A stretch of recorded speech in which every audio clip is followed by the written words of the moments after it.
How to convert MOV files to MP4.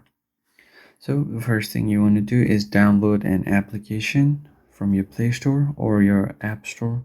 Just search for video converter and you will see all of these options. I'm just going to show you with this one. Install this app from Vidsoft Labs. So once your app is downloaded, just open the app and you will have to allow all of the access to your media and everything. It will ask you in the beginning, so just allow all of those accesses, and from here you can tap on video converter to convert the video, or you can tap here as well and choose the video that you want to convert.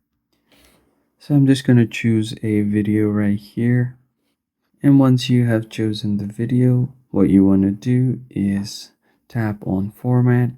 As you can see, the original format is MOV and you want to choose it to MP4. So once you do that, choose your format output as MP4, and you can even change your frame rate and everything. So here are other options as well that you can see, and just tap on done. It will ask you for your file name and just tap on save. Now the video is being exported and you can find it on your gallery, and that's how you can convert MOV files to MP4. If you found the video helpful, hit the like button and subscribe. I will see you guys on the next one. Thank you for watching.